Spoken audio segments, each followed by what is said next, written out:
Welcome to Cosmic Comics, Games and Collectibles, your zen of geekism. We carry comics old and new, magazines, toys, games like Pokemon, Magic, D&D. Want Godzilla, Ultraman, Star Trek, Ninja Turtles, Funko Pops? You'll find it all here. Shop our Cosmic Sound Room and pick up a record or two. Enjoy our Comic Coffee Lounge with a cup of Sasquatch coffee or a delicious menu item while geeking out over a super cool movie on our big screen. Come by and say hello to Maui. Cosmic Comic, Games and Collectibles. Superman loves us, and so will you. Hi everyone, Daphne Lage here. Join Nita Lanning and me on the Ragin' to the Vlogs show, where we talk about everything, nothing, and all the bits in between. Looking for hour-long conversations about indie comics, social media marketing, and crowdfunding, with the occasional rant and story time? Head on over to the Ragin' 2 channel on YouTube, Mondays through Fridays at 11 a.m. Eastern to join in the chat. Hit the button.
And it's us, all of us, all at one time, because, this one-at-a-time introduction thing sometimes gets a little bit tedious. If you don't know who we are by now, you'll figure it out as the show goes along. But clockwise, James Lee, author of The Steins. Introduce yourself, sir. Hello, I'm James Lee, author of The Steins. It's the trilogy horror classic that's been selling pretty good, really good. And it's on sale right now on Amazon. Links in the description. For the hardbacks are actually $10.31. There's only 2 left, so if you want one, get it now because they're almost sold out. And all right, also, I will be at the Arlington Comic Festival this weekend. Yes, I'll have books there, so I'll be there both days. Sweet. So if you want it signed, go to Arlington. All right. Just under him, we have Mike Walters from the Mic Stand. Mike, what are you doing? Who are you, man?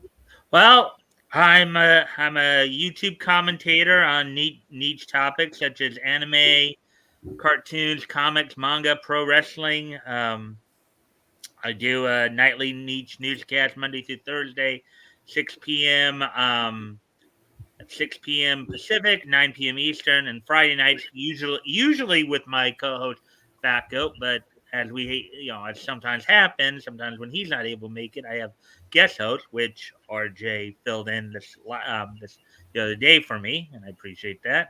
On Friday nights, we do a historical comic retrospect where I go back and read, old comics, and we've kind of been working our way forward in time. We're right now working through December of 1938.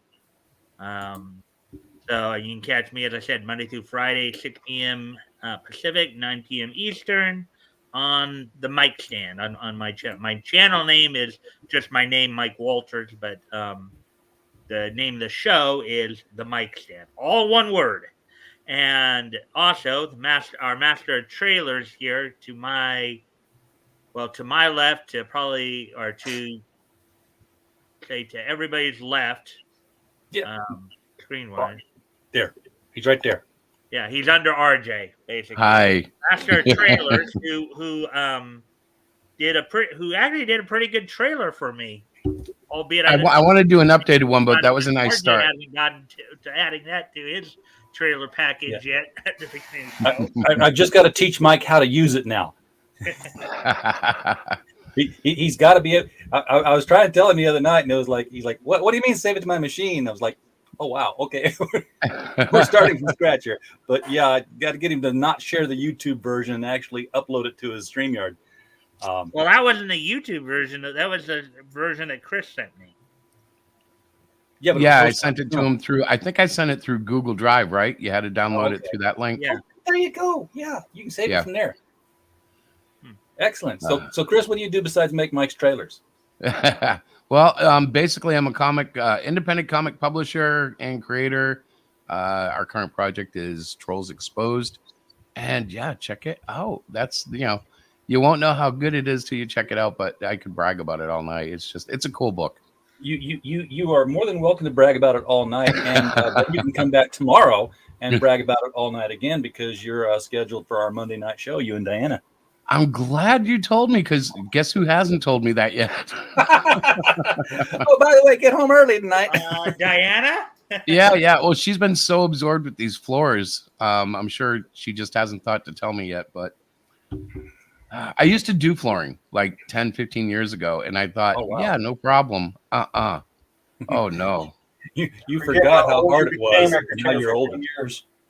Yeah, well, and my knees are just, forget it. They're shot from all the previous work, and I'm like, oh, it's back. Oh, yes. Get me the knee pads. As weird as that sounds. Robert, you asked about a digital version for the Stein, so I dropped you a link right there in the chat. If you follow that will take you to the Kindle. That's the digital version for Amazon books. Yeah. Yes, it is digital and it's also digital on Apple too. Oh, wow. Sweet. Yes. Speaking of books and digital, I've got to. I might have to get with you, James, because I don't have the software that turns a PDF into the nice little Mobi file. Is that what I got to make it into? Actually, on mine was done by my publisher and printing company. Okay. So, that's the thing. I can write it all out, but I send it to the publisher and printer so they can, fix it. Get it formatted correctly, and they have got some really neat fonts that I've never even seen before.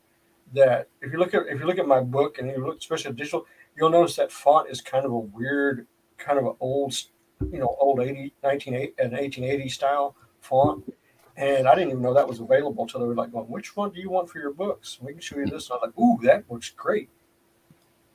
Yeah, I can. I've been fighting with fonts all last 2 weeks because so we got all the stories in now for The Devil You Know Better, and I've been going through all the kerning and all the layouts, and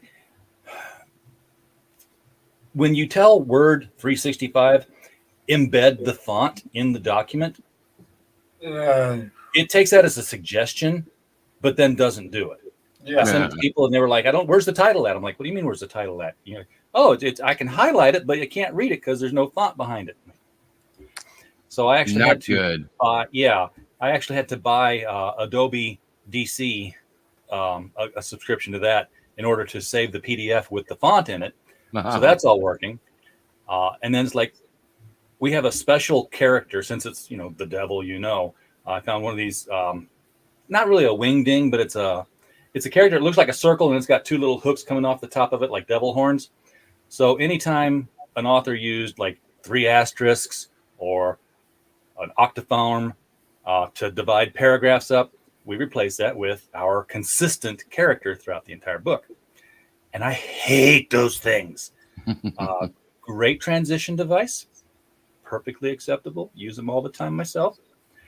But when the guys, for the guy whose job it is to lay out the book, 95% of the time, guaranteed, that thing is going to end up at the bottom of a page or at the top of a page where it makes no sense at all to be. Because it doesn't translate properly. It translates just fine, but for the reader, it doesn't give that break. You know, they Gotcha. go to the top of the page and there's this octoform or whatever, the tic-tac-toe thing for those who don't know what that is. So, you know, you got to like gently break paragraphs where they weren't meant to break so you can have them carry over so you can have a little bit of text and then the break, and then the reader says, oh, change of scene. And then every time I do that, guess what? All the stories below it end up on different pages starting than they did before, and I've got to refix all of that and get the top working again. Yeah, you guys are talking about pagination of a regular book. Yes. My comics. My comic is starting to get put together for the mailer. We're fixing to. Once I get the video, we're fixing to drop my mailer for the comic. So yeah, it's kind of interesting because RJ over the last few days has been on a bit of a formatting kick, as it were, because I think he had the guys from Ray's Comics on the other night, and he was kind of nitpicking them about the word bubbles. Oh yeah, they had word bubbles. You said I had Ray's Comics on. I'm like, Ray doesn't have a comic shop that I know, but now I understand. yeah, like I said, this is something that's going to be on the campaign. It is actually going to be a stretch goal. So everybody who backs the campaign when we get it going is going to get this. It's going to be fully colored. This is just the ink version, but everybody's going to get this 11x17 print of this. That is nice. That's scary. That's very cool. Yeah, so this is 11x17. It will be going to Gabe Elseeb, former Superman colorist, and he's going to color it. And then once we launch the campaign, when we hit that benchmark, everybody's going to get one. Very cool. Well, now I want one. Not that I didn't want to back the campaign before, but now I want one of those. Yeah. So, and like you said, the book's going to look like that anyway. So, you know, I'm doing the artwork myself. So it should be ready. Like I said, I'm just waiting on Pedro to give me the video, and then we're going to sit back and set it up on the Indiegogo, and off we go. Way to do it. And I will say this is different. The comic book is not the story that's in the novels. So this is the precursor of the novels. This is telling the story of the Count. So you're saying that the story you're doing now is a prequel? Is a prequel? Well, no, it's not really a prequel. It's basically a because the prequel would be like with her family. This is the Count. This is the main vampire. It's telling his story. It's like a prequel, but it's like way before. Yeah, we're talking like 500 years before, 1500s, and so technically a prequel, but not like an abutting prequel. Right. This is going to tell the story of when he became the vampire. What happened? And he doesn't sparkle. It's going to be dark. It's going to be dark, but you've seen Dave's work. Dave is just unbelievable. He's doing Aaron Lepresti's book. He's doing True Justice, American Way. He's doing so much stuff. You know, he's just one of probably the best colorists I've seen in years. He came out of the gate into independence swinging, and he's heavily in demand. Earth's Best Entertainment. Welcome to the show, man. Appreciate you being here. I've got a quandary, and maybe y'all can help me out of it.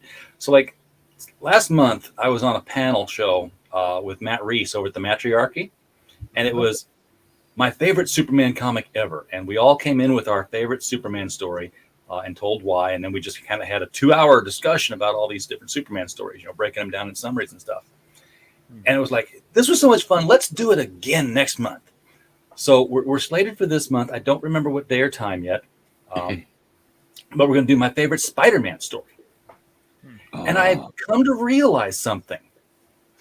I really like Spider-Man. I don't love him. There's no Spider-Man story in my history I can look back and say, oh, I remember that one. Yeah, that was great when he did this. It's like, they just kind of all, he's fighting Doc Ock, he's killing Gwen Stacy, there's Green Goblin again. I gotta admit on Spider-Man, the story that it's not the Venom one, but it's drawn by McFarlane. where they're down and out. They're living in a rundown apartment, and he's got her webbed up to the ceiling. And she's like, well, I wanted something like, kinky, but not like this. And then she starts giggling, and she's like, no, don't. And he just breaks away. And it's like, that gives you this fun notion of a young couple that's married, having fun. And it was put in, and it's well put in a spot in the story. And I thought that's probably one of the funnest ones you've seen. But speaking of Superman, May coming out for a very rare appearance, because I think he is retired. Kerry Gamble is going to make an appearance in Dallas. Oh, really? Yeah, the great Superman artist. He's going to make an appearance in Dallas. Who are you guys talking about? Kerry Kerry Gamble. Gamble. Carrie Camel? Gamble. Gammell. Gamel. Carrie Gamel. Yes, Yeah. he did the covers to Superman for years. Yeah, in the late 80s, early 90s. Yeah, he actually I'm not up there yet. He did Yeah. he did the great cover of the wedding issue. Oh, line up and get that one signed if you can. That was a good You book. haven't signed. Remember, I kept bugging him in the 90s. I have almost half a long boxes of his stuff. He, next to Jim Lee, he gave me the most encouraging and most hands-on helping in my drawing. So I owe him a lot. So I do have one Spider-Man memorable story. And if I could figure out which issue it is, I would take that in, I guess, as my favorite Spider-Man story. Aunt May was dying. I mean, okay, when isn't she? But are we talking 90s or are we talking recent? Probably 90s. I mean, this is when, like, right before she really, really died, and we got the tombstone cover and everything, and it made sense because she's like 80,000 years old. I don't remember what issues those are. And then she came back. But there's this part of the story where, we know she's dying. Peter's up on the roof with her. And, she just said, take me up to the roof. I want to look out. And he takes her up there. Might have even been to the top of the Empire State Building. She wanted to go up there. Again, my memory's kind of fuzzy. And it's just like this quiet moment. And then she says, what's it like? And he's like, what do you mean? When you're swinging over the city. Yeah, she's like, always known. What do you mean? Yeah, she's always known. Yeah, she always knew. She always and that's what she was always worried about him. She always knew. I remember. I'm not an idiot. I don't know what it is. I don't know what issue that is. But another funny one was him and the Hulk. The Hulk was mad at him, and he had gotten the Captain Universe powers. Oh yeah. And he hauled off and hit Hulk so hard that it put Hulk in orbit. And I was like, I remember that. Ooh, that had to hurt. Yeah, and then he didn't have them again the next time. No, he only had it for like 3 issues. Hey guys, I have a crazy question. Did you say Kerry Gamble? Yeah. Yeah. Because when you mentioned your favorite Spider-Man story, I remembered instantly. I always loved the story of Dominic Fortune. It was in a Marvel team up with Spider-Man. Oh yeah, I remember that one. And I pull it up, and guess who drew it? Kerry Gamble. Mm-hmm. Well, he did the X-Men Unlimited number 4. Yeah, with the Vulture, the prehistoric looking mutant. Yeah. It was X-Men Unlimited. I think it was number 4. Very cool. Yeah. He especially there at the end in the middle of the 90s, he started moving around. I know he was getting phased out from Superman, so he was moving around, and he got some stuff from Marvel. I remember him being a great artist too. Oh, he's fantastic. Nicest guy. The thing I always did was I made sure I had books for him to sign, so I could get him to look at my work and tell me what I did wrong. But I always had something that I bought from him, so just to say thanks. And man, he gave so much. He was like, "Oh, okay, you got this wrong. You need to do this. You need to do this." On storytelling, because he could really tell a page, and he could tell you this is how your storytelling is not flowing. It needs to be like this. And he was always positive.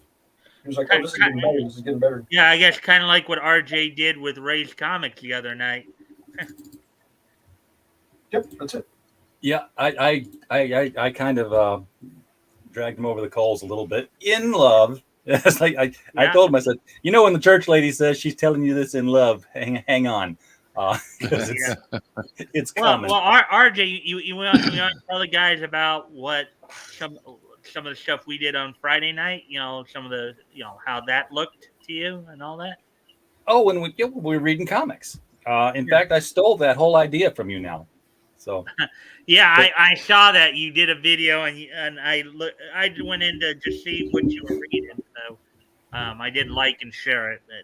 But we'll Are you talk about bringing that up in a the little bit. Reading Rainbow comic thing? Yeah, the reading comics rainbow. I didn't want to put reading and rainbow too close together.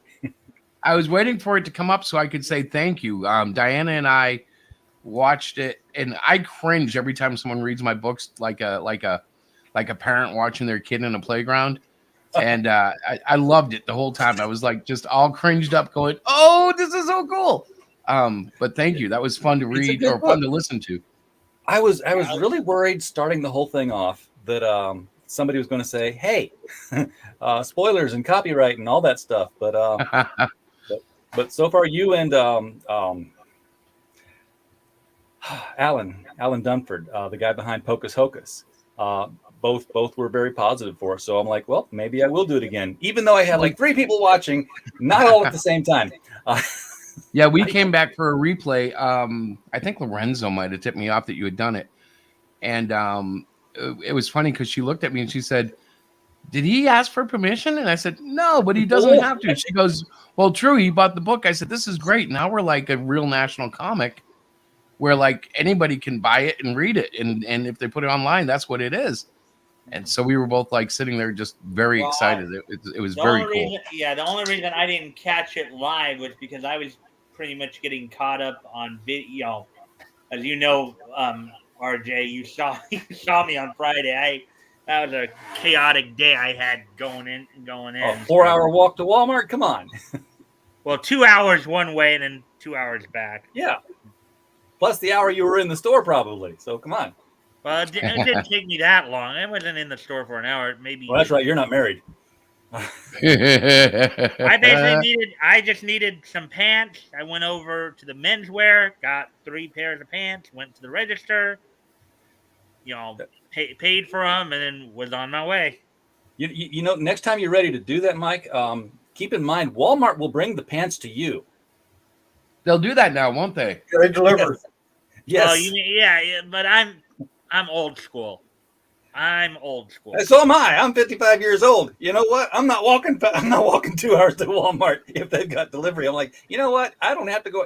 I have no pants. I don't have to go outside.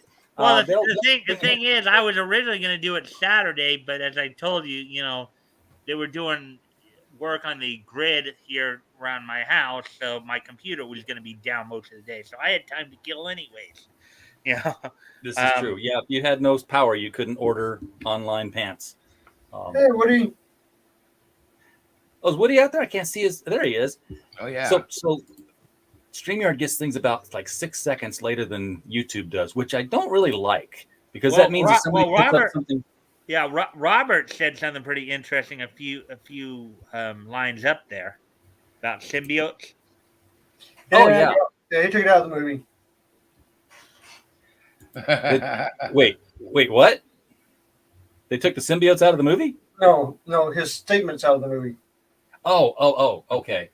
Yeah, parasites don't contribute back, and I don't know why they decided that the Venom thing was a symbiote, because I don't know what it ever gave back to Peter. It seemed to be sucking the energy out of him because it was taking him out at night. It kept him from dying several times.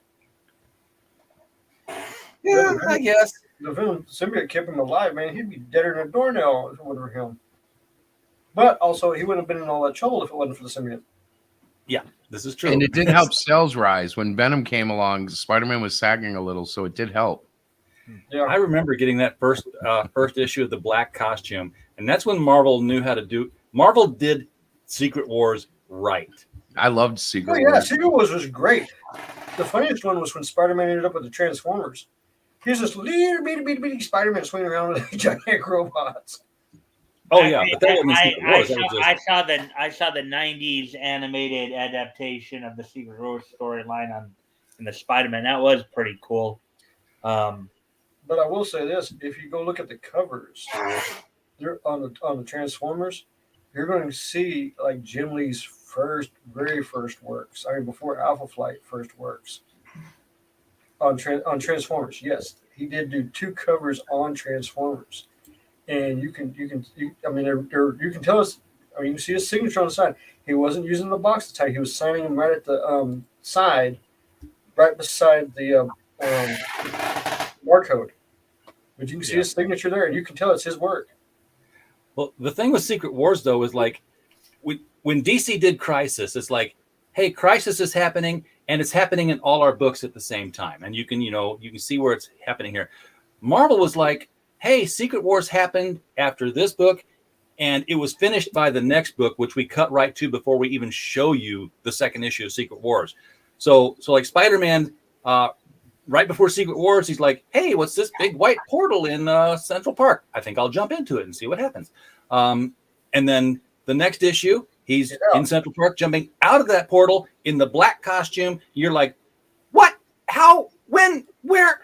And it says, curious? Go read Secret Wars. And you didn't even get that 8 more issues. So you're reading every issue of Secret Wars to find out what happened to my characters, because they all were in their future state in their own books with changes that had been wrought to them. Mm-hmm. That's exactly what they did. You understand, DC Comics, when it comes to their master plans, the only one they actually got right, in my viewpoint, is the Death Superman. They built that up for a full year. Yeah. And they really got sales up. But what's going to be interesting, because it's already happened, it seems like because of stupidity, the Flash movie may not be being released just yet. Not with the same actor, even. Yeah, they may have to go back and reshoot the whole thing and get rid of Mr. Miller. But also, if you haven't noticed, the bloodbath that has started at Warner Brothers. Has it? Oh, yeah. Some of the CEOs are like taking early leave. 5 of them left already. The main man behind Discovery is coming in, and he is not happy. Interesting. I think I heard something along the lines of that happening with DC as well. I mean, well, DC. Well, yeah, right now, his main goals. He's got 2 main goals right now. 1, CNN. 2, Warner Brothers. DC Comics is going to be later down the line, but DC's getting, after they got evicted from their building and everything, DC better be worried too. And this guy, he doesn't take a scalpel; he takes a hatchet. And I thought I was hearing something. Maybe it wasn't DC, but there was, I guess, another company where they were like really cleaning house recently too, where like a lot. It's Warner Brothers. It might be Warner Brothers, in fact, because I think it goes back to the whole Johnny Depp thing. I think from what I heard, some of the people who are involved in like trying to cancel Johnny Depp at Warner are now basically being forced out. Oh, there's a lot of people being forced out at Warner Brothers. There's a lot of people leaving Warner Brothers. And what's going on, especially if you look at CNN now, if you haven't noticed, some of their big shots are also thinking about leaving at CNN. Some of their big supposedly talent, especially after their CNN streaming service crashed and burned on release, and their membership is so far down you can't find it with a microscope. I mean, yeah, it failed miserably. And the guy from Discovery's got one thing: profitability, make money, viewership up. That's why if you notice, the CW's some of their shows of the DC universe automatically got moved over to HBO Max. They're not on the CW anymore. And not only that, but they've already made the announcement. Are they not on the CW anymore? Because I thought they were still there. Because I still watch the Flash and stuff there. Well, some of the what I understand is coming up, they're going to be not all of the shows like Flash is doing good and stuff, but some of the shows are going to be pulled. Yeah, like Batwoman, right? Batwoman's 4th season's gone. It's done. Gotcha. They've already made that plain and clear that, this is over. Even all these tweets already come out going, oh, it's been such a great ride, and yeah, whatever. But it's going. And they tried to go woke and they went broke. Well, the thing with the CW is it's the network nobody wants to buy. It's like it's so bad that it's so bad that it's like, okay, we don't need to be doing this. We do not need to buy this. We cannot buy this. We don't want to buy this. And it's just he's got a mess. He's going to come in and he's going to clean house. He's going to revamp everything, and here we go. And Warner Brothers DC Universe thing's probably going to get a complete look at because financially saying it has not been successful. Not even, and when I'm talking about successful as a competitor to the Marvel Cinematic Universe, Right. it has not even gotten close. And that's where, when he comes in, he's going to clean house. I do look to see new leadership at DC Comics. I think they're going to push Jim out. I think he'll go back. They'll probably give him like, you can do whatever you want, but as CEO, boss of the company, we're bringing somebody in that can straighten the ship up, especially with Superman being below number 50 on the ranks. Have they brought anybody in to replace Cherry yet? Nope. I didn't think so. Hmm. And nobody seems to care. That should be a warning bell. Well, here's the warning bell. When you get thrown out of your building and you get sent over to a safe, a shared, not safe, but a shared space office building, yeah, that should be a wake-up call. Like, oh, okay, what are we doing? What we got to do this thing like that? And then, oh, yeah, sales are just great. Really? Let's take a look at Superman sales. Let's see how far down they are. Well, yeah, they're not. Son of Superman's not even in the top 50. I know Flash talks about that a lot. None of Superman's books are in the top 50. Basically, according to that ICV2 site that Flash uses, almost all the DC titles that are on that top 50 are Batman titles. Yeah, almost all of them are Batman titles. It is. It's all of it's Batman titles. Or Batman-related titles. That's it. That's the only thing that's selling at DC right now. And that's probably the only thing that's good. I mean, I would predict, and I've got no math to base this on at all, but I would say if they went a month producing no Batman titles, then they would have no books in the top 50. It wouldn't raise their other books any. No, it wouldn't. It wouldn't because the things that DC are doing wrong. One is storytelling. Their storytelling is terrible. Two, a lot of their books, and I'm saying this because I was at the comic book shop today. I just looked at them. They got some great cover artists. I mean, some great covers. But you open up those books and it looks like a 2-year-old drawing. Mm-hmm. I mean, they're terrible. I mean, they're terrible. I mean, nobody in the 90s would have hired anybody that's drawing comic books for DC or Marvel right now that's doing the inside books. Nobody would have. I mean, Capullo's gone. Booth's gone. Finch is gone. There's some other guys. Jensen's gone. Video's gone. I mean, all this stuff. And I mean, they're all gone to independent.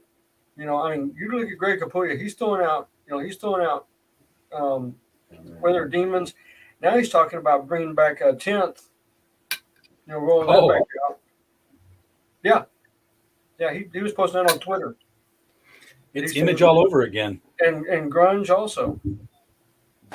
So it's like, they're bringing stuff back out. And, somebody was asking Brett Booth, oh, you want to do Backlash? He was like, even if I got the Backlash character, I don't get the universe. So what good is Backlash by himself? I'd have to make I couldn't use Zealot. I couldn't use Grifter. I couldn't use anything of Stormwatch. I couldn't use anything of the Wildstorm storylines.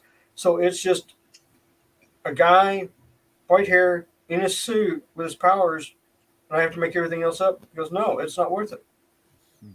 He goes, if I could get Grifter back, if you're going to get Backlash back, you got to get Grifter back. You got to get all these other characters back. And, right now, those are DC's lock, stock, and barrel, and Jim's the only one that can actually release them, even though they are Jim's characters in the first place, but he sold them to DC. And the only thing I bought from DC this month was the omnibus of Gen 13 autographed by J. Scott Campbell, because I got it through him. I didn't get it through DC. The only thing I've been getting. RJ, you want to tell the guys about the artwork of the 30s that we went Oh, over on Friday? yeah, we looked at that, and I gotta say the artwork in those books was pretty much the same as we're seeing sometimes today. It You don't have was to tell me, really but bad. I've seen some of that artwork from the 30s. Yeah, Well, and this was like some the of them not was a superhero stuff. red and white mix, going up against the black and white. Some of it, but Did you see the working condition the artist had back in the 30s? No. Oh Was it like open space? No. I'm gonna explain this. I found this out and I was shocked. In the 30s, drawing comic books was not a high pressure, job. It was looked down on. Oh, you're drawing funny bucks. You ain't, like this. That's what making much money.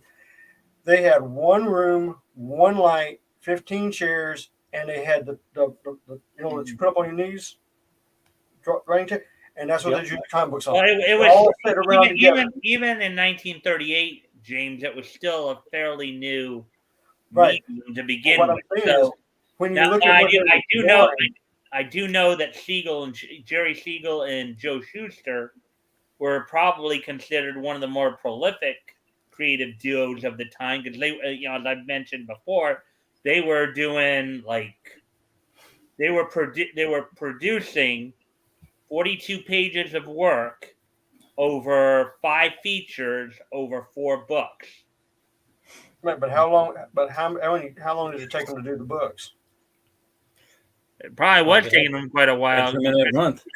Because you have to remember when you went into the 70s, 80s, and even into the 90s on a comic book, you had to get a book done within 30 days. That means pencils, inks, story, lettering, coloring, whole thing through editing, fixed editings, and then get it out. Yeah. Well, they weren't even doing full books. Like back in the 30s, most of the books were anthologies, so they were contributing to books. But I'm just saying, depending on how many pages they were actually doing, because I know what I was told. When I was young, when I went to the convention in '88, they were saying, they were doing pencils of 4 pages a day. Mm-hmm. That's and you do that and you go 24 pages. That's 12 days. Yeah. They had 12 days to do the pencils. Then you got ink, and they're passing it off to inking.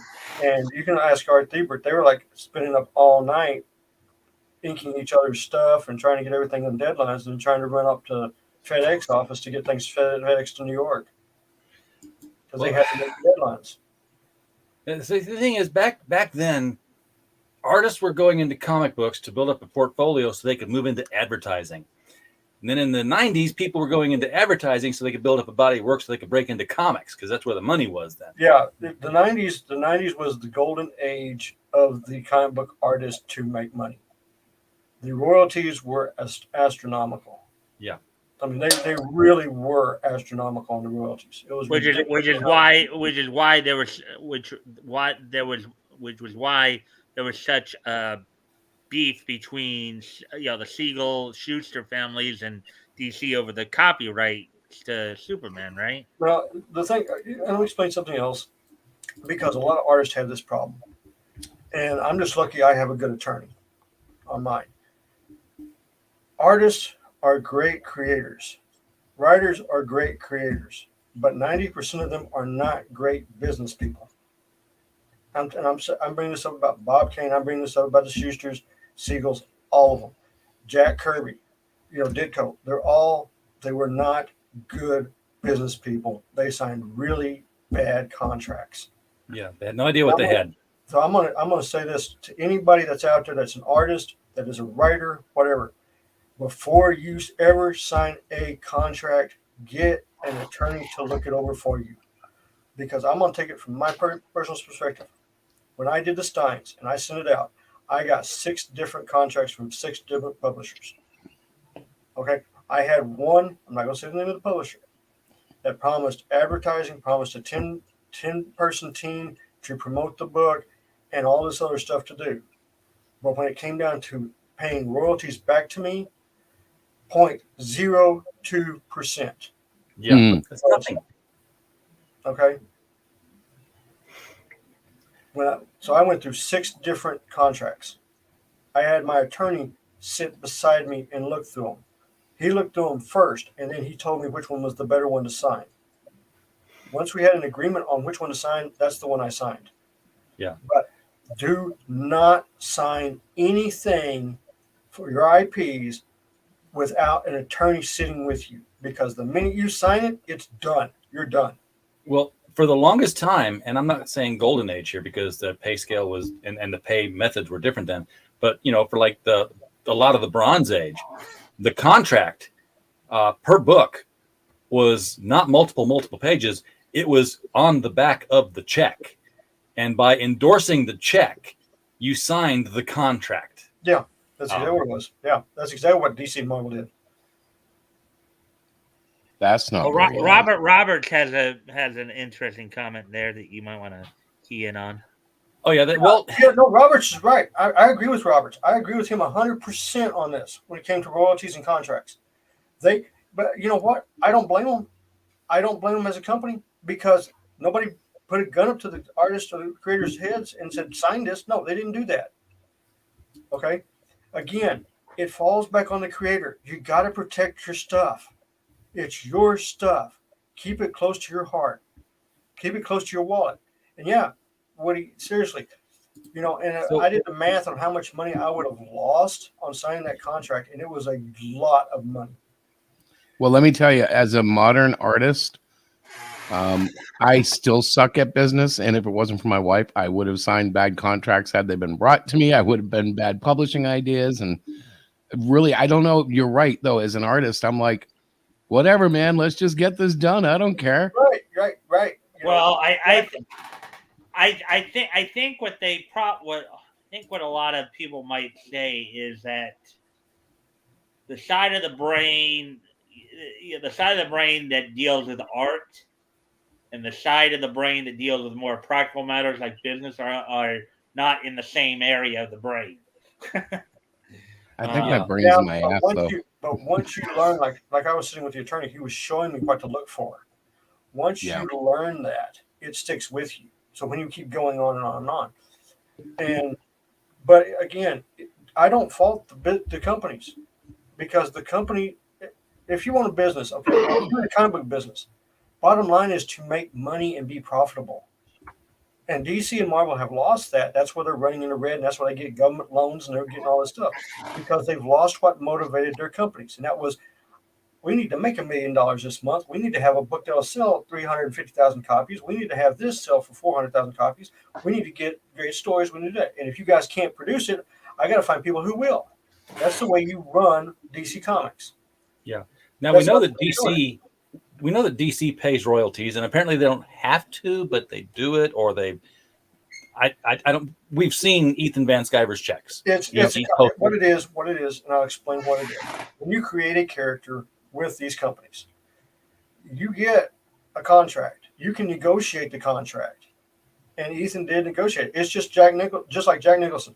Jack Nicholson created the greatest contract in comic book history. Okay, I mean the greatest, hands down. It's the greatest ever signed. It's unbelievable what he signed. I couldn't believe they did this, and he's still getting paid today. Jack Nicholson as in 1989 to get him to play the Joker in Batman. He gets a percentage of all sales of all Batman royalties, of all Batman comic book, toys, movies, whatever, until he dies. That's on his contract. Yeah, he made $90 million on that. Oh, he could have hundreds of millions of dollars on that. Well, I'm looking at it right now. He made $90 million. That's where it's at right now. Yeah, that's what I'm saying. It's insane amount of money. But you know what? He is a smart actor, and he's a smart businessman. Yeah. And he's got really good attorneys. Now, by the same token, Joe Casey, who co-created America Chavez, basically threw Marvel's money back in their face for Multiverse of Madness, claiming it was an insult. And we're not hearing how much he got offered. We're hearing the other creators got offered $5,000, so we can maybe guess that it was possibly in the same range. Again, you got to look at your contracts. You got to pay attention to them. And again, I don't fault the companies. Okay, I don't, because again, the companies are there to make money, to keep their companies open and keep growing. And they will try to, and I don't care what company it is. I don't care if it's Walmart. I don't care if it's the Blue Oyster Cult Bar, whatever. They're out to make money, and they're going to pay as minimal as possible to get what they need to get done. And if you're willing, and back in the 90s, comic book artists, I was, I'm like right there too. I didn't care how much I was getting paid. I just wanted to draw comic books. Yep. And the contract I signed with Power Comics, I got $25 a page. But hey, I'm drawing comic books. I got $25 a page. That's what I got. But I'm still doing my day job. I'm still making money. I get something published. But you got to do things. You got to pay attention to what you're doing. Yeah, I mean, when Siegel and Schuster sold Superman to DC, which National at the time, it was 1938. They sold it for $130, which today's dollars is around $2,600. Right, but again, when they signed it, they didn't have any attorneys. They're young children, and most likely they didn't graduate from high school. They weren't rocket scientists like that. And back then, oh wow, $100 and something. That's a lot of money. Yeah, we'll sign. And that's what they did. They signed it away. Nobody thinks further down the line. Yeah, I mean, you offer, how old were they? Were they 16, 17? Yeah, I think they were like 16, 17 years old when they offered it. Yeah. Yeah, you offer today's 17-year-old $2,500. He's like, we're talking about 1938, right? Yeah. Yeah. Right. They're about 16, 17 years old, Mike. I'm gonna look their bios up right now, real quick, or as quick as I can type, anyways. Exactly, Robert. Yeah, no, everything that you posted, I'm agreeing with on those, especially the last two statements. I agree with that. Okay, so in 1938, 1938 is what we're talking about. Jerry Siegel would have been 21, going on 22. He would, according to this, he was born October 17th, 1914. So he'd been 21, going on 22. As for Joe Shuster, he was born in 1914, so he'd been about the same.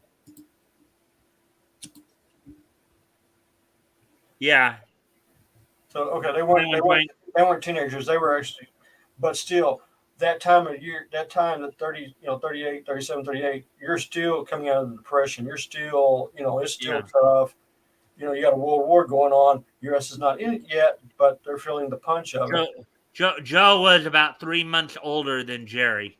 Yeah. So well, and keep in mind they made I'm sure hundreds of characters if they're comic book creators, because that's what we do. Well, I've been telling you guys this. They, as I said before, Siegel and Schuster produced 42 pages over 5 features over 4 books. So they had Superman in Action Comics that they were doing. That was 13 pages.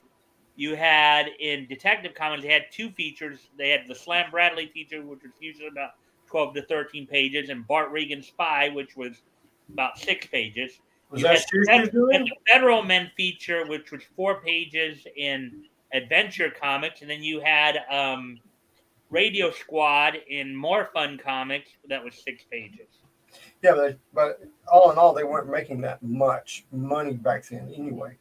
They didn't pay. That's still a lot of work, though. No, but the point I wanted to make, though, but the point I wanted to make was Superman probably wasn't a star when they sold him, right? He was just another idea. Oh yeah, and I know that like when you're a comic creator, constantly churning them out, you'll have your favorites, but you're almost like, I know I've had this attitude, and Diana's had to shut me up, where I'm like, I'll just create another character if I lose this one.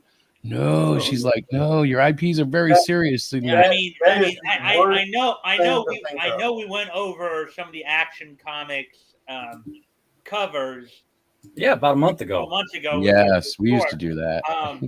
Oh yeah, dude. Oh, some of those early issues of Action Comics, I think I think of the first 20 or so issues, I think Superman didn't start. I don't think he really started becoming the regular cover until like the teens. Yeah, we Well, could see that, he was on the first cover, but then it was like, other features. And it was about, 6 or 7 months before they realized how popular this character was. Mhm. yeah, I think when Superman really took off was when they did the first movie serial. When they pulled that one out, because the comic book had started selling really strong, but then they pulled out the first movie serial. And remember, we're talking two different series before George Reeves came out in the what 50s and 60s. Well, So yeah, you before had you had the movie serials, and then you also that's what I had was talking about, the movie You had serials, the Fleischer Studios animated shorts. right? And those Fleischer cartoons are unbelievably good. Yes, I they mean, are. those are works of art, national treasures in my opinion, because he did such a good job on them, and you can see how much it influenced it. And they tried to do that recreation with the Batman animated series. If you look at the way they designed it and everything was based on what Fleischer did back in the 40s. Yeah, it had a lot of that influence in it. Yeah, it did. Yeah, I mean, But there's no, stuff from back then that even today people are not touching. The Fleischer Supermans in animation, the Macra Boy, Captain Marvel Jr. covers. Um, Mac's up there with Alex Ross when it comes to raw talent being wasted on comic book covers and interiors. well, and truthfully, those comic book covers and interiors now are worth more money than some of the regular stuff. Yeah. Well, did you see Colleen Duran posted a tweet earlier this week where one of her pages went up for auction at like I don't know, several $1,000s. One of her pages from Oh, Sandman. yeah, the issue said 75,000. Yeah. And she Yeah, sold it to somebody for $35. yeah. Dude, I'll tell you something.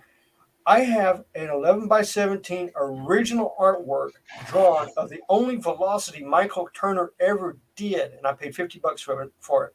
I'll take it back. Paid $150 to him for it. Probably a good investment. Okay, it is the only drawing of velocity Michael Turner ever did. It's 11 by 17. And it's in my possession. So you're kind of a collector too, right? Oh, I kind am. of. Yeah. I don't know you very well. Okay, I'll put it to this way.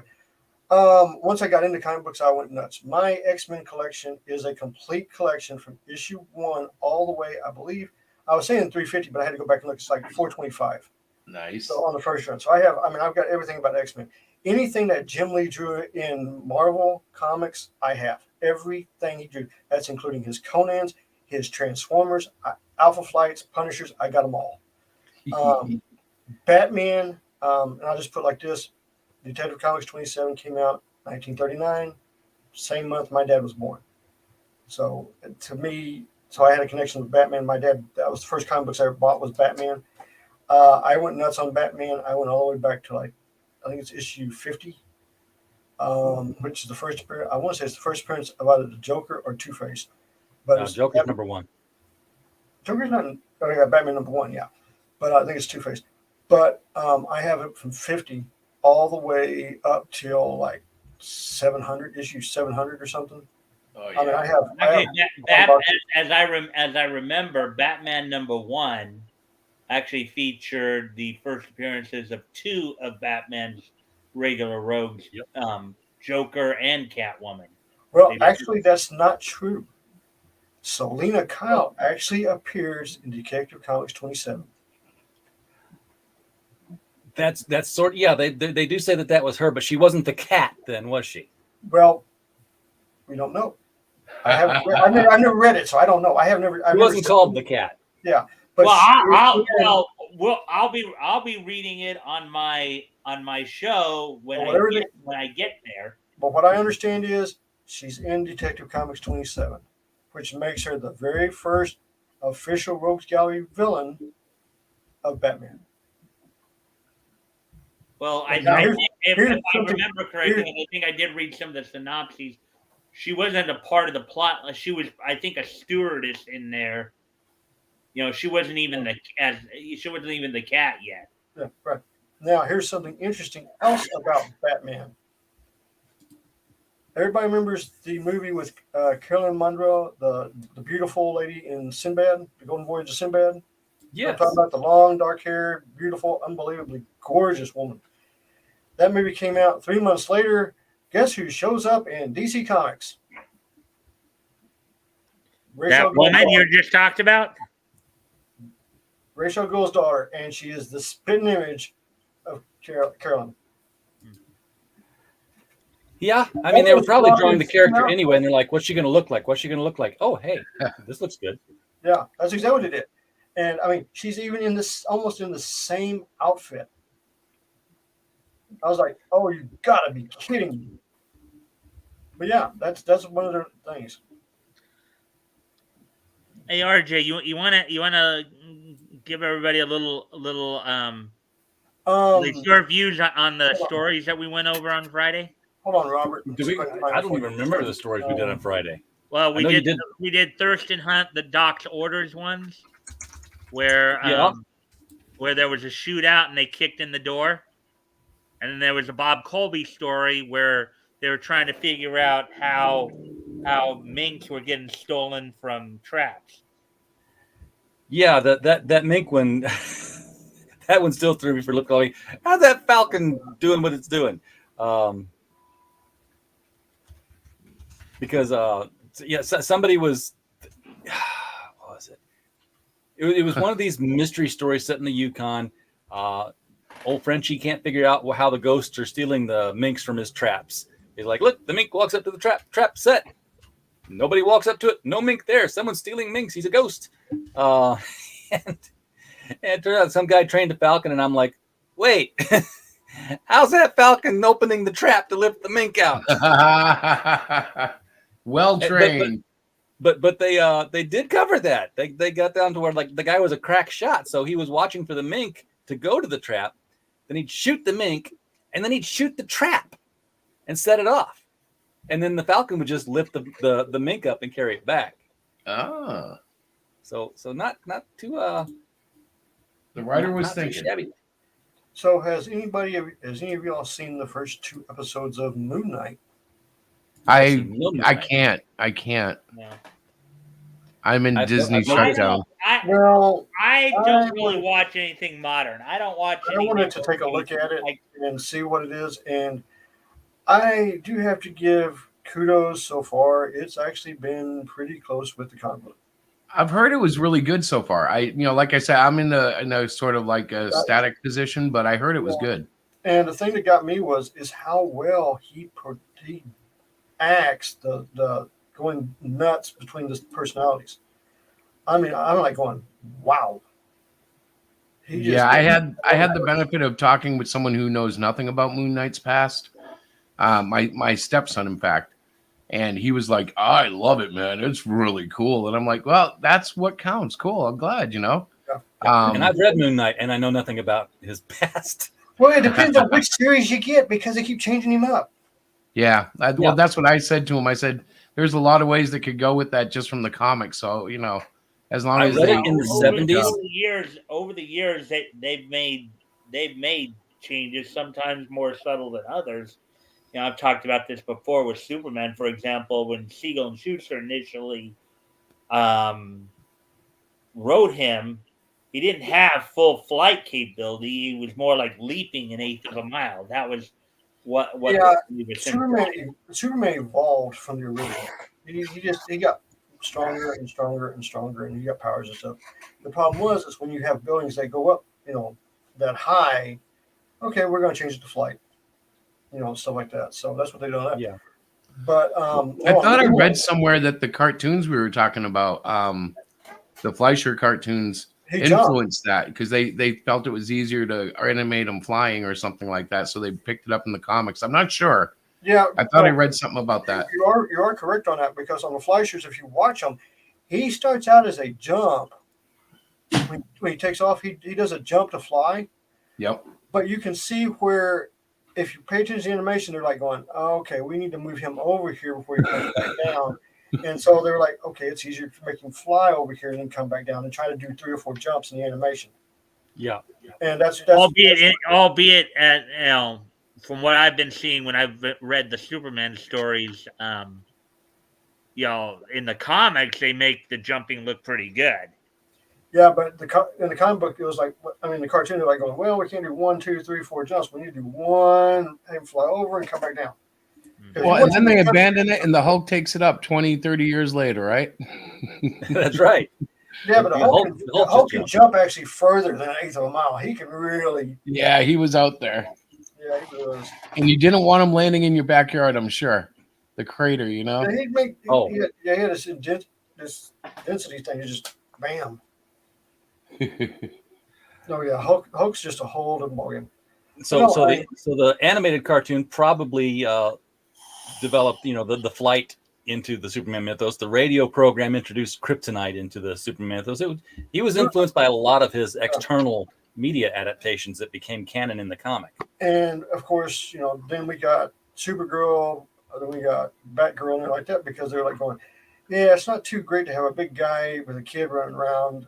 We need to have a female with him like that. And here comes Wonder Woman, and that's a whole different ballgame. I would have liked to have met a Wonder Woman from the Silver Age or the Golden Age in real life. She might have been a lot of fun. Yeah.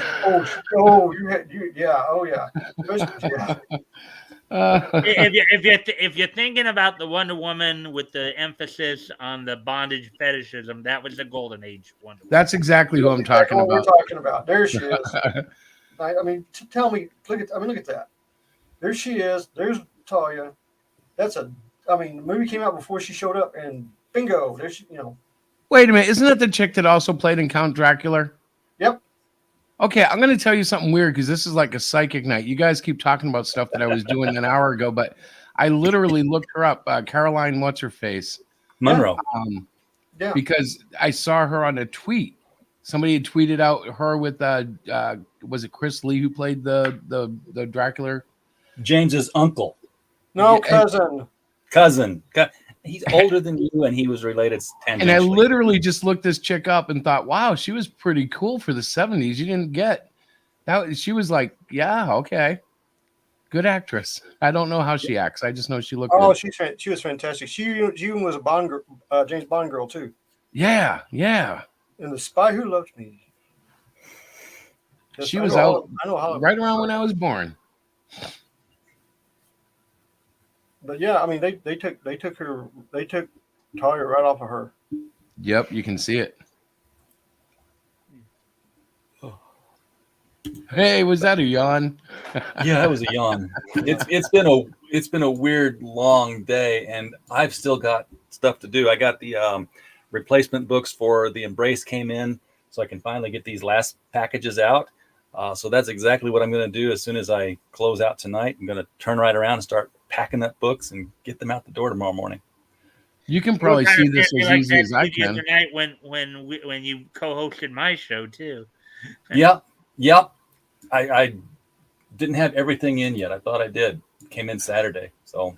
Well, you are live. You've been live for an hour. I have been live for an hour. I've been alive a lot longer than that, actually. Oh, hey James, I've got an interesting question for you. Go ahead. Have you ever heard of a wrestler by the name of Action Mike Jackson? Yeah, Mike Jackson. Yeah, I've heard of him. Okay, I just saw him. Like I was watching NWA USA yesterday on YouTube. And he's still going. He actually had a match. This guy's like 72 years old. Okay, and he looked actually pretty good for 72. You want to know You want to know who just got in the ring the other night at age 80? I was like, oh, you gotta be kidding me. 80? Got it? Yeah, 80. I'm like, he needs to stop. He needs to retire. Terry Funk? No. The Boogie Woogie Man, Jimmy Valiant. Oh my God! He's still go. Well, I've heard that he'll make an occasional appearance. I didn't know if he was like. Yeah, dude, I'm serious, man. No, I didn't know if he was doing it regularly. I thought he would do it like now and again. Let me tell you what happened. Okay, because his brother was Johnny Valiant, right? You knew that, right? Well, they weren't real life. It was Kate. No, they were. No, they had different names. I know. But Johnny Valiant, and Jimmy Valiant, they were two different people. Okay, they were the WWF World Champions back in the early 70s. Yes. Well, okay. Yeah, I do know that. I know that they had Okay. a number of tag team titles, but they were Okay. not related. They were. Here's what happened. Here's what happened. On one of their trips to Japan, they lost the title belts.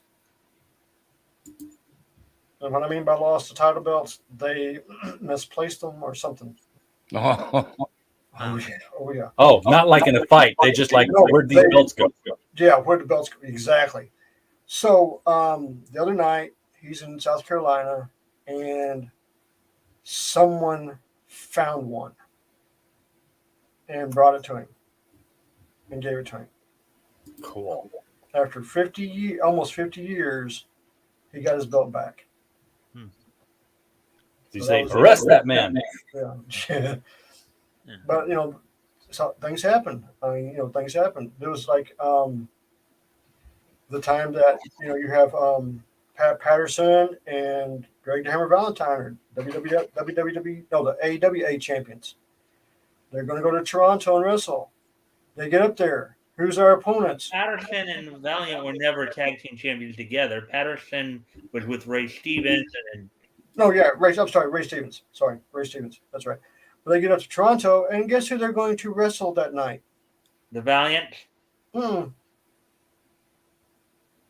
of the biggest tag teams of all times, weight-wise. The Hearts? Gorilla Monsoon and Andre the Giant. Oh, Yeah, That's a big team. that's close to half a ton right there. No, that is a ton. That's a ton. A ton is 2,000 pounds, not 1,000. Well, okay, half a ton. But yeah, and Pat went over to Andre, and he was like, "Just don't kill us." Now, you guys are going to win tonight. Just, the biggest tag team I ever saw, and they're actually leaving to go to Japan, was Andre the Giant with Haystacks Calhoun. They were going to go to Japan for a tour. Oh yeah, that was a pretty colossal team. Like Haystacks is, I think, over 600. At one point, he was a actual 640 pounds. Mm-hmm. Yeah, he was 6'7". That's got to be a working the heart to do that. Oh, nice. Oh yeah, Haystacks died pretty young. I think he died at like 54. Actually. Well, he died on December 7th, 1989. Yeah. I just got a notice on my phone that my copy of The Lucent is in postal system. So yay! So it'll be here in 6 months? What's that? It'll be here in 6 months? I don't know. I ordered it off eBay. Yeah. Anyways, eBay? back to my original point, though. As I said, I was watching NWA USA yesterday, and I saw Mike Jackson. They were talking about how he'd been around for quite a while. He's 72 years old. This guy looked good. I mean, he wasn't like Vince McMahon. He didn't have bulky muscle, but he looked like he had a lot of lean athletic muscle. He was pretty tan too, and he was in there in a match against Colby Carino. Yeah. And granted, he was in there, jobbing for Carino, but he still looked, for a guy 72 years old, he looked pretty good. I'll tell you who the best looking 70-year-old is. Sammy Hagar. In fact, he's right at 75. And he's still getting on stage, rocking and jumping up and down and rolling all over the place and doing everything. So yeah, I was like, I'm going to say, like, going, I don't know whose genes you got, but you're the luckiest guy on the planet. Well, he's got those Keith Richard genes, where you just don't die. No, his is better because Keith Richard looks like he's a walking zombie already. I mean, Sammy looks like he's 50s. I did like when Keith Richards showed up in Pirates of the Caribbean as Johnny Depp's dad. Yeah, that was hilarious. That works. Yeah, Sammy's got a bar in St. Louis. Italian, it's like I've heard that he will do an occasional show here and there, but I couldn't see him doing it regularly. But no, now Terry Funk, he has fully retired. he's got. But some, he went well into his 70s. I think he went into his early 70s before he did, though. Yeah, well, I mean, he's got some medical issues that he's having to deal with. So he said he's done. Well, yeah, well, of course. I mean, think about it. You know, when he was going with that whole middle age and crazy bit in the late 80s and early 90s, and he's doing moonsaults through tables. His Well, 50-year-old body sitting there crashing through tables and the other, chairs and all that, and getting ripped up with barbed wire. I mean, well, the other thing is, he lost his wife. His wife passed away. So that's the other thing, and that's really taken a lot out of him. He's just not the same as he was. So, but no, you're talking about Christopher Lee. Christopher Lee, and I'll say this: I met him. I got to meet him several times back in the '80s. Fantastic guy, big guy. He's 6'5". So when you're 12, 13 years old, and you're walking up to him, and you're looking like, oh my God, he's the big, And the only person that's the same height as he is your oldest brother, who's 9.5 years older than you are.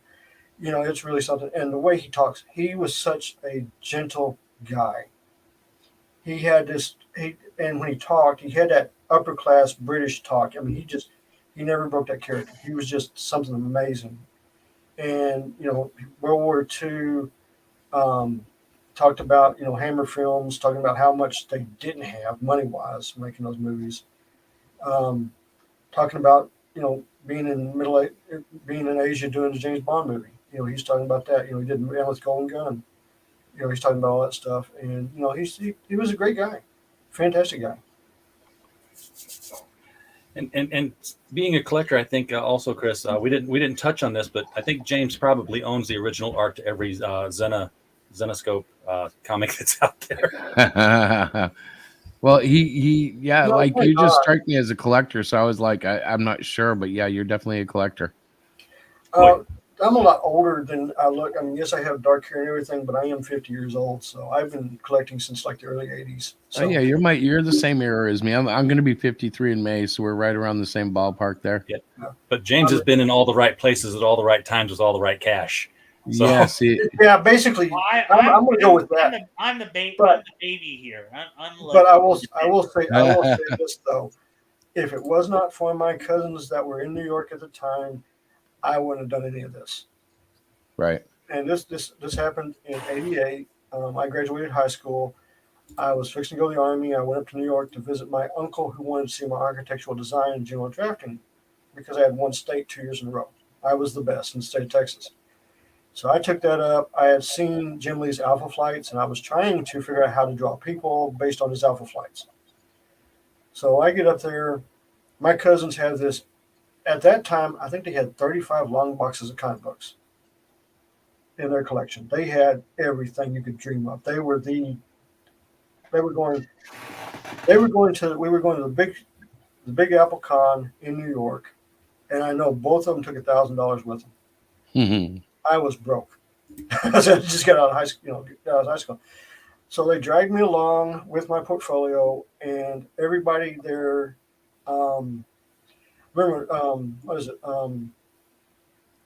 Neil Adams actually asked me, "Are you trying to do comic books, or what are you trying to do?" I was like, "Nope, I don't want to do comic books. I want to go work for Skunkworks." And he's the only one that didn't say anything bad about my stuff when I said that. But then I got to meet Jim Lee. He wasn't famous at the time. He's doing Alpha Flights. He's just there. And he saw the designs I did for off of Macross of the planes and everything. And he saw what I was trying to do off his Alpha Flights. And he took 25 minutes to teach me how to draw anatomy. Just out of the, his heart. And that got me on the road to drawing and everything. If it wasn't for that trip, I'd probably never been here, never doing anything right now. But that one encounter with Jim Lee, and it was funny because depending on what part of my family I'm with, it's either James, Jimmy, or Jim. And up in New York, everybody called me Jim. So I actually have on my Social Security card, it says Jim Lee on it. So, he didn't believe me. I pulled it out, and he's like, "Wow, this is interesting because you have Jim Lee meeting Jim Lee, at the same time." So it was really cool. So, like I said, I owe him a lot when it comes to artwork. And Kerry Gamble. Kerry Gamble later, I think it was 94, 95 when I first met him. He's here in Dallas. I get to see him every month, and he helped me a ton as well. So yeah, I mean, I was in the right place at the right time for everything, and the only problem was I had the wrong name at the wrong time in comic books. No, I mean seriously, I got told by Marvel and DC that they would not hire me because my name was Jim Lee. They loved my artwork, but they said we just cannot do it because the name would be conflicting with the other Jim Lee. Confusion in the marketplace. And that's why in '97 I went back with James. Then 3 months later after that, I ended up going to Japan working. That was with the wrestling people. Yes, that was with New Japan Pro Wrestling, and I had a blast. They were fun. I got in a whole lot of trouble. Made a whole lot of friends too. I still go back there to this day. I mean, I go. If I missed the last 3 years because of the COVID and everything, but I usually go for the new Wrestle Kingdom on January. That's why I'm usually at pictures. They made a movie about his time in Japan. You know, when he got into the sports cars and started driving them around Tokyo and No, I didn't do the Tokyo Drift stuff. No. believe it or not, I never had a car in Japan. I had one in Okinawa, I had one in Korea, but I did not have one in Japan. You just get on the bullet train, right? Exactly, or I had somebody else drive me around because I couldn't read Japanese. Oh yeah. So, well, guys, I can't fall asleep on these books, so all right. I've got to work. Yeah, I think we had a pretty good conversation tonight. It was a nice stream, man. We covered some stuff. Chris, I'll talk to you tomorrow. Yes, sir. Let's see. What do I got? What do I got coming up? What's in the box? Oh wait, it's not a box. It's a calendar. What's on the calendar?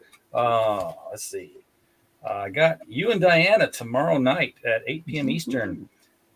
Tuesday we'll be talking with Miss Rena about Magic Gal Media's new book. Yeah. Wednesday, Rusty. Yeah, she is. Rusty Gilligan on Wednesday, jack of all trades, doing a lot of trading cards for a lot of different sets. Man's worked in comics, he's worked in professional wrestling, so we'll be all over the place with that one. Rusty Gilligan, he's not related to the Gilligan from Gilligan's Island, is he? No, I don't think he's related to Willie. Yeah, let's not go there. And then Thursday, I will be running it, but I'll be backstage, and one of our writers, Damascus Mincemeyer, will be hosting an interview with director Simon Drake, who does independent horror films that we've done some review on. So we'll be talking about that.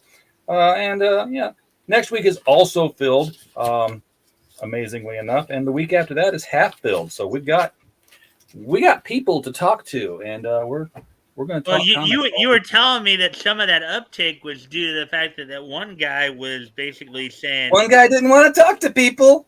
I said we will, and they came. Well, that's good. Hey, before you close up shop here, or do you want to give everybody a chance to do one last little promo of what they're doing for the upcoming week or whatever? Do the outros. Tell us what you're going to be doing. First off, Mike, you brought up Gilligan's Island there. Who was the actor or actress who did the show just to have something to do because the person was completely filthy rich in real life? Actor, Natalie Bob Denver. The lady that played Hurston III's wife. She Natalie was Schaefer. Thinking rich, and she was bored, and she just needed something to do in the afternoons, and she took the role, and she was extremely rich. Well, at least she didn't go into it thinking that the show was about a rich man's wife stranded on an island with 6 other characters, because that's what Tina Louise went into it thinking. That's how they sold her on it. You're a movie star on an island with 6 other people. And she thought it was basically Ginger's Island. As I said, I figured it would have been Bob Denver because I would have figured he would have had a huge amount of money from his time on The Many Loves of Dobie Gillett. Bob spent his money. Yeah, Bob spent a lot of his money. This coming weekend, Friday and Saturday, I'll be at the Bob Duncan Center in Arlington, Texas, for the big Arlington Comic Con. So come by. I'm gonna be at table 35 and pick up some books. I'm gonna have all the sketch covers that were on the website. They're gonna be there too. So sketch covers, posters, and the novels. I'll have hardbacks and softbacks. So I'll be there. And book 3 preliminary writing is almost done. I'm only 3 chapters left. So It is almost finished. So it will be coming out later this year. Mike, what are you doing? Well, my usual thing, Monday through Thursday with the Niche Newscast, be looking up stories from Bounding into Comics and CBR, whatever I can find, I'll report on, get the information out there. On Friday, of course, now hopefully Batgoat will be feeling better and will be back with me. I did enjoy having RJ on as a guest host, and I enjoyed having Action on the previous week. It'll be good to have my regular co-host back and just to get into things as we normally do. This week, of course, we're continuing our coverage of December 1938, so we're almost done with 1938. We'll be done with 1938 at the end of this month. This Friday, we'll be focusing on books that went on sale from David McKay Publications, which was the company that had like Ace Comics, King Comics. Basically, a lot of the characters they were featuring were from the King Features Syndicate, which was like Popeye, Flash Gordon, Mandrake the Magician, Phantom. We'll probably be reading through Jumbo Comics Volume 1, Number 5 from Fiction House, which of course has Sheena, Queen of the Jungle in it. Written by Will Eisner under his W. Morgan Thomas pseudonym. Weird Stories of the Supernatural, The Secret Diary of Dr. Hayward, written by Jack Kirby under his Kurt Davis pseudonym. And if you ever wanted to find out what they thought a modern girl was in 1938, you can come by and check that out because we'll be reading Gilda Gay, modern girl, from that feature as well, plus whatever else, if we, depending upon time and stuff like that, we might have a few others. So we'll be basically going over stuff from David McKay Publications and Fiction House that went on sale in December of 1938 on this Friday. So with that, why don't we head over to Chris now, and he can tell us what he's doing. All right, so real brief, I'm doing Trolls Exposed over on Indiegogo. If you Google it, it'll take you right there. But there's all sorts of links and stuff in the descriptions of all our videos and probably here too. I just put this on so you could see something other than that troll that I had up all night. We do a stream on Wednesdays, my wife and I, so you can check us out there. But all the action right now is over on Indiegogo. We also have a site called HeroShack.com. Yeah, that's pretty cool too. But I don't want to overload. And a pretty good side business of trailer work too. Yeah, I just have fun with it, man. I love making trailers. With that said, I get in trouble every time I do, but that's okay. Diana lets me slide. But yeah, and that's that. I'll be on. Find out how Noah fits in, because yeah, well, it's interesting. We can talk about it tomorrow night if you want a little bit, but and you can catch me, of course, tomorrow night here on Critical Blast. I don't know the title of that show though. I don't know either. It's just you and me and you and a dog named Boo and you and Miss and Diana me and a dog named Boo. Yeah, see, you got it mixed up too. All right. All right. Oh, I thought it stopped. Let me shut this thing off. It's going to keep going and going and going. It's in a loop. Yeah, it was.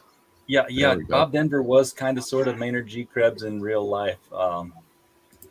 Not the work part of it, but definitely, he was a toker, and you could tell it. He was kind of easy to tell you. That's how he stayed skinny his whole life. Bring Boo and Marmalade. I haven't brought out Marmalade in a long time for anything. We love Marmalade. It's the space. I've got to be able to set up a proper theater to use him and not have my arm want to fall off at the shoulder at the same time. So the only time I get to use him is when he's actually on my lap talking with us. Maybe you can do a Milli Vanilli, like just hire somebody to sit there and put their hand in the puppet and move him when you're talking. When he hears you doing Marmalade's voice, he or she just moves the hand. Just put the hand in the puppet, okay. Yeah. I could just put one of those sound activated machines in there. There's like every time there's a sound, just flop the mouth open. That would be a good idea. Actually, RJ, you might have a marketable device there. It's called Teddy Ruxpin. Oh, best thing ever. Teddy Ruxpin, Megadeth cassette. back. Mother comes in. Ba-dum. Yeah, because he would sing anything that you put in there. You could put anything in there, and it would. Yeah. Oh man. When I went to college, I went to computer school on a full ride scholarship to DeVry Institute, and that was their big claim to fame was that, hey, the guy who graduated from here invented the Teddy Ruxpin doll. He was one of our IEEE guys. So it's like, okay, I'm not putting that on my resume. Yeah. It was like Furby. Furby was just like, oh god. You want to drop that thing out of the house? I killed a Furby. My sister's, I remember. I took it apart and couldn't get it back together. It was Oh no! Yeah, I had to buy a new one and everything. Yeah, you You got to got figure the out how it spirit works. out of it. I didn't understand how it was working. I saw some of the gears and some of the but I was like, yeah, I shouldn't have done this. I have no idea what I'm doing. I'm in over my head.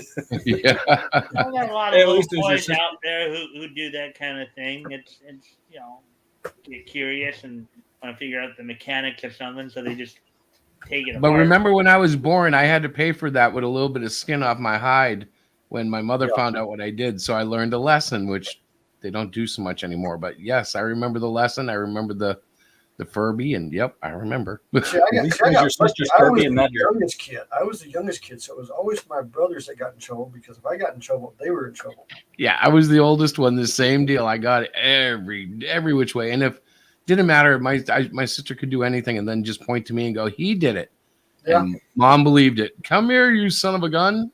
Okay. And even Mom. if she saw your sister do it, you'd get it for, why did you let her do that? Chris, yeah, you know it. Chris, you just said that. That actually reminded me of a panel I saw a while ago, a Squibbly panel, where Dinky had done something, Squibbly got busted for it, and you could just see, Mrs. Gibbet sitting there whacking him right on the hide. but Chris, the one words you never wanted to hear Mom say: "Wait till your father gets home." Oh, actually, not to weird you out. It's not a weird thing, but my father left me when I was like 3. I'm So sorry. she never said that. Like that was Oh, never no. said that. Never No, had to her. my mother used that, and when she said it, it was like, "How fast can we get over the fence and not come back till after dinner?" Yeah, no, that's why Mom used to be the disciplinary because it was only her. And like I'm not trying to down my mother. I love her, God rest her soul, but she used to partake in the leather strap, and she wasn't always very good about which side the buckle was on. But if you were lucky, I say this kind of weird, if you were lucky enough to get a buckle strike, she stopped because then she felt bad because she didn't mean it. So it was either like you get 5 or 6 good leather swipes or 1 good buckle swipe. And when you got that, it was done. You could always play it up, get some candy, ice cream, oh, it hurts so bad, Mommy. Yeah, no. The words we did not want to hear was "Wait till your dad gets home." We were like, Yeah. No, we're out of here. We would be scared, though. If she said, wait till Daddy comes home, we'd be leaving. Chris, at least you didn't have to do what my dad apparently had to do, which was be forced to go outside, cut your own switch. Yeah, I didn't have to. I heard about that one, but I didn't have to do that There one. was no switch involved in my house. My dad had a custom-made paddle from a 2x4. Oh, not with the little holes. Yep. Oh, those hurt. Oh, Yeah. My dad only hit us broke once. horses. That's it. My dad broke horses. We had a leather strap that was narrow at one end and wide at the other. It was used for hitting them horses in the back. Yeah. That's what we got. And those sting. They sting very, very much. Very bad. You can tell. I tell young adults these days they would never survive the 70s and 80s. No. And they're like, oh, yes, I would. I would just, no, you wouldn't stand up. Somebody would just slap you down. You could go to school and get slapped down by a teacher. It was that loose back then, Oh, no. And then you go home and you say what the teacher did, and your mom said, and your mom would smack you again for making the teacher smack you. Yep. Yeah. Go get me a switch. If you got spanked at school, you were going to get spanked when you got home. Yeah. Oh yeah. And then if you like got smart, because like my sister one time, she was young and she got a spank. She's like, I'm going to call the police. And my mom said, you better, because by the time they get here, you're going to need them. Yeah. No, George! The best one ever. My dad A little late, George. We're closing up. We'll go out in the backyard. My oldest brother took that challenge. Me and my brother stood outside and watched my dad literally destroyed my brother. And then my brother realized he forgot. My dad was ex-army. My dad was a third-degree Okinawan Jiu-Jitsu black belt. My brother had no chance against my dad. And my dad was like, "You want to try it?" And that was the last time anybody ever challenged my dad. Good for your You got dad. to go That's through that cool. whole Campbellian kill the father thing. Oh no, my dad was like, "You're not who." And my dad, when I was a little kid, was a big man. My dad was 6'2", 228 pounds, had that drill sergeant deep voice, and believe me, if you mess with them, if one of us, like somebody jumped us or something like that, ooh, and my dad was a Baptist minister, ooh, you better run. George. And of course, none of you could reach up to like kick him, you know where, right? George, You weren't gonna get close. here's the thing: we couldn't get close enough. He had a reach, okay. And my oldest brother's 6'5", and my dad still put my brother in the ground. Hey, George. Greetings. Hey, George. George, I know what you're doing. I want you to show it. I want you to get that video up and show it off, man. Please don't. Okay, yeah, go ahead, George. What am I showing? I don't know. Who is the man? Oh, jeez. Really, Moto? You want me to do a Moto video? Yes. All right, fine. Yes. Give me a minute. Yes, I'm too invested in this thing. I was there at its birth. You know, I feel like it's Godfather. RJ helped me get the Moto sourced out. All I did was hook you up with the girl who did it, and then serve as an intermediary with her. Well, my client would like to get. Jay, isn't she the same girl who critical blast? Yes, that is exactly her. All right, fine. I gotta figure out the spot in the song, but there's a place where she says something like, "It sounds to me like Jam Down on It," and I'm like, I know that's not what she's saying. I gotta find out what the lyrics are sometime.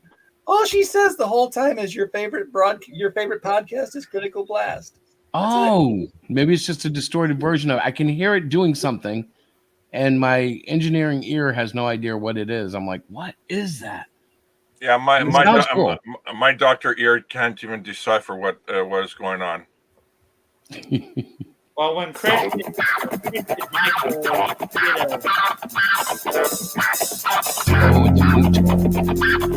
Who's the guy that takes care of business? Damn straight. Who is the guy that would help his fellow man? Right on. They say this dude Moto is a badass. Watch him now.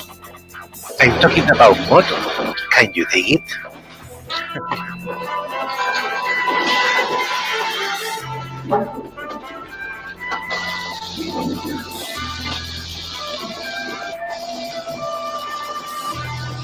And now Mr. McCack says you have no more tricks to play.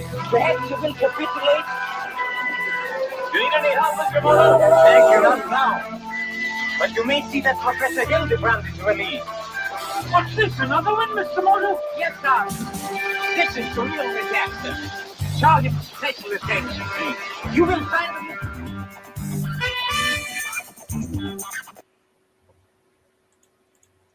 That's genius. That's genius. Doing the whole shaft for Moto. After 4 episodes, I'm gonna do a new one. A new one? The music's the same, except the visuals are different. There's a scene in one of the movies where a guy and a girl is sitting at a table, and he goes, "Who is that guy?" And then he says, "Well, that's Mr. Moto. He's an adventurer. He's a teacher. He's a philanthropist." I mean, he goes through a whole list of things. And as he's going to be saying those things, I'm going to be flashing to every one of those things that he's talking about. Sweet. That's a lot of work for that. Oh, yeah.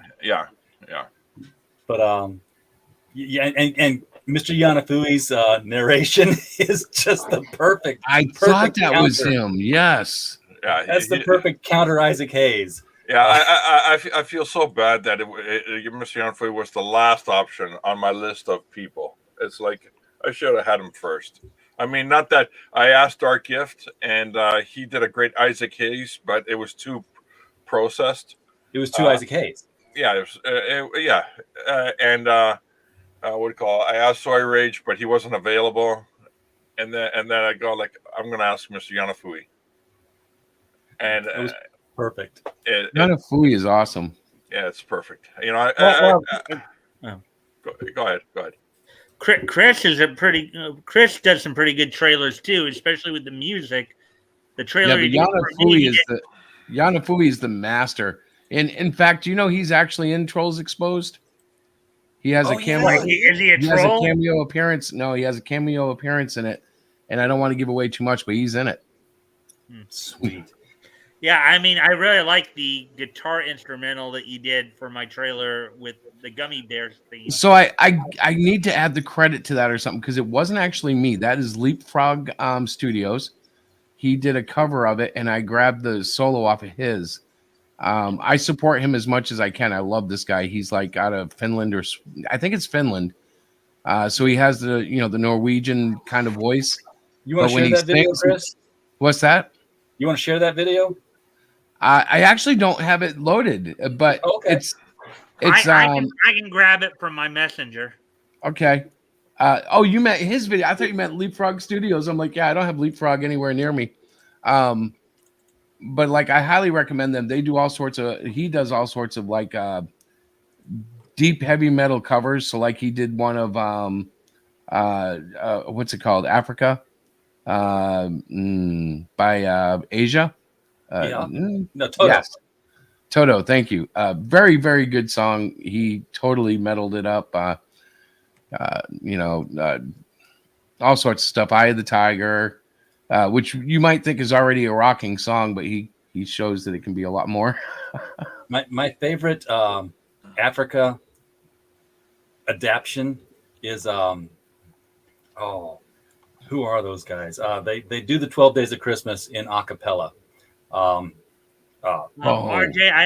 I put it up if you want. I got it. I'm bringing it up here. Straight No Chaser. And they do the 12 Days of Christmas, and they get down to that 12th day, and they're like, before they start do the 12th day, they get quiet, and then they go do do do do do do do, and the audience just knows what's coming. Like, on the 12th day, my true love gave to me. Oh yeah, drumming like, and it was they just carried all the way through. 5 golden rings. I'm gonna have to look it up. Oh my God, I will share it with you because you must see it. Did you share it with sound, Mike? It should be shared with sound. Let me. Cool. Did you share it with color? Hold on. Let me just double check, make sure. Oh, okay. Because there's a button you got to click. I didn't. On mine it was, but yeah, because you got to have that little button click for the sound to come through here. Yeah. Did you also click the button for color? There's no button for color, George. Stop it. All right, now you got hit play. I can't do that. Oh, okay. We're just gonna wait and give people a chance to get in here before we get started.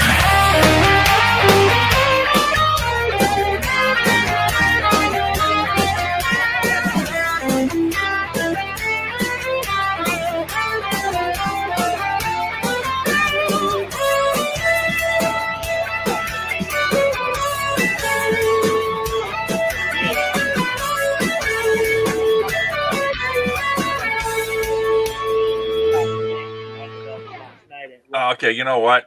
38. It's almost perfect. Almost perfect.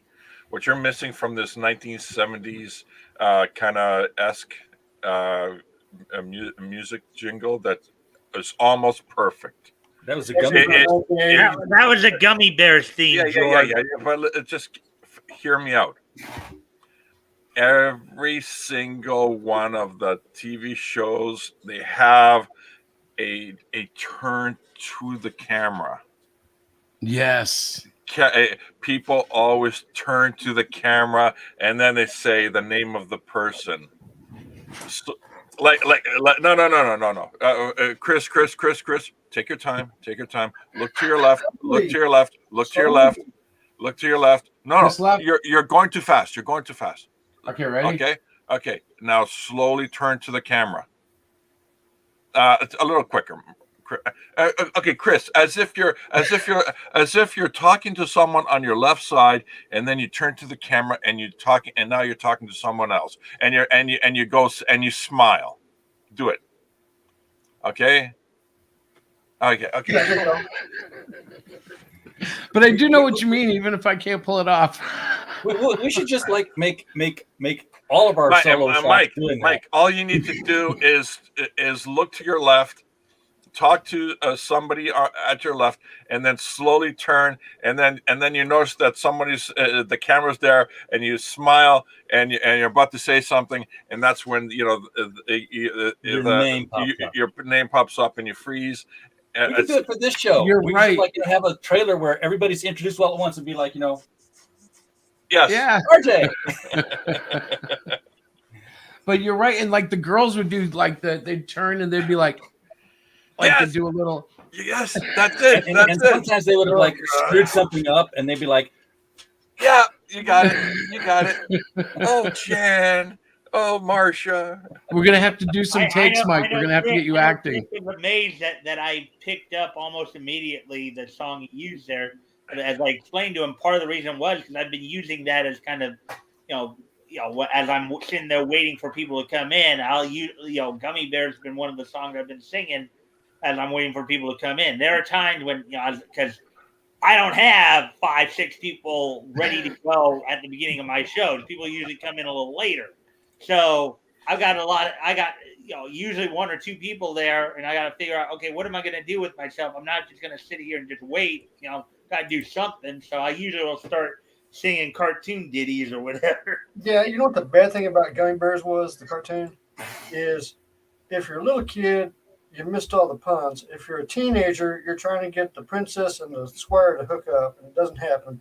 So you're both like, what the heck's going on in the show? Am I right, Chris?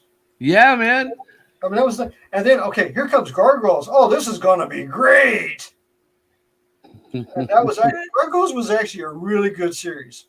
Mm-hmm. Yeah, it was. It was a shame that Disney, I guess they kind of dropped it, right? They just stopped doing it. They slated it for 2 seasons, and they didn't think it was going to go very well. And so they were like, "Oh, our ratings went up on this thing. We need to do a 3rd season real quick." They're like, "We don't have the staff. We got to do it." And then they did okay. We'll just do this real quick. 4 or 5 episodes, where at the end, they end up kissing each other, and that was where they ended it. But yeah. No, but I mean, Gargoyles ran syndicated. Yeah, Gargoyles ran syndicated for its first 2 seasons. I think the 3rd season they decided to put it on Saturday morning. Yeah, the 3rd season was like, oh, we got to do something real quick. It's just like when they did Beast Wars.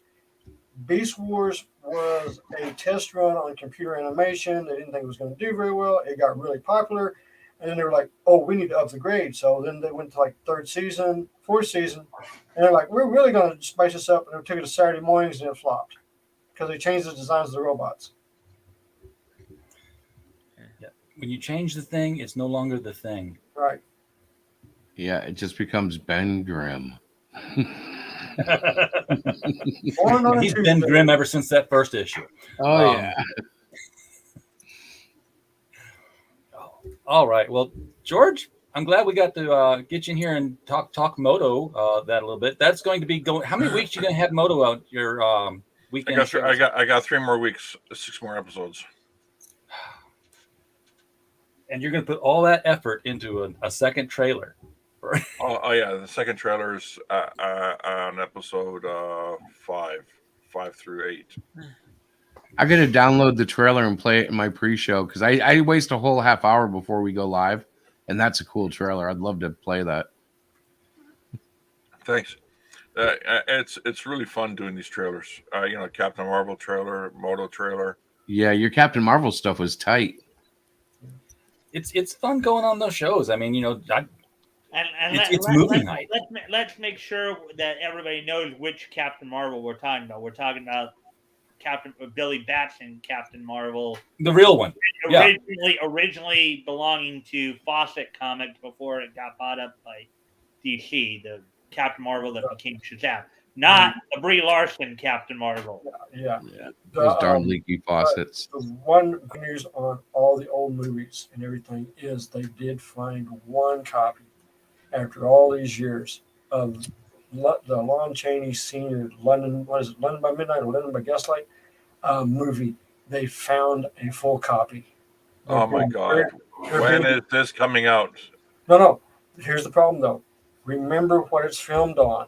They're having to do it's going to be a few years before it comes out because they've got to preserve the film. Oh yeah, the nitrates and shit. It's on that nitrate stuff, and you know what nitrate does, George? The minute you touch it, it just crumbles into dust. Yeah, they have to reintroduce moisture in a vacuum slowly. And the chemicals and everything, they've got to be very careful with it. But they finally did find one roll, one complete film in bang. So, and I know Turner Classic Movies has already offered $250,000 for it. There's some other people that are offering money for it too, but they got to get it restored first. And then once it's restored, I want to see it. If there was anything that I would do that is not my own, is to go to the salt mines archive, and just slowly pick something at random and restore it, and just do that for the rest of my life. But the bad thing about those silent movies is a lot of them got destroyed. They just threw them away. I know. I mean, it's so sad. Okay, that's it for me. Don't forget, this weekend, Arlington Comic Con, I will be there. So come by. Like I said, I will have sketch covers of Blood Realm and of Red Quarry on sale, along with Stein's books, posters, and other goodies. And I will be talking about book 3. Table 35, right? What's that? Table 35, right? Correct. Table 35. Got it. Yep. All right. So if you're in Arlington, pop in the comic convention. You know you want to anyway. Guys, thanks for coming on the show tonight. Appreciate y'all being here. This was a fun discussion. We always, it's just like hanging out with the boys and talking comics and stuff. And,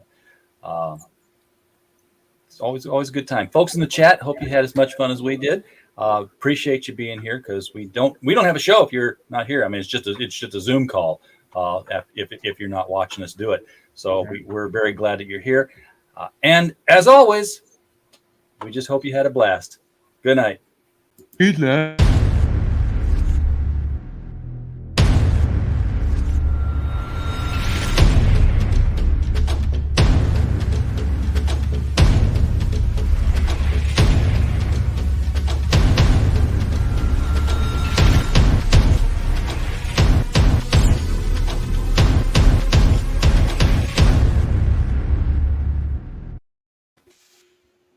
And we're still here. We're still live. It's not ending. This is the show that doesn't end. Yeah, let's catch up. What we all talk about?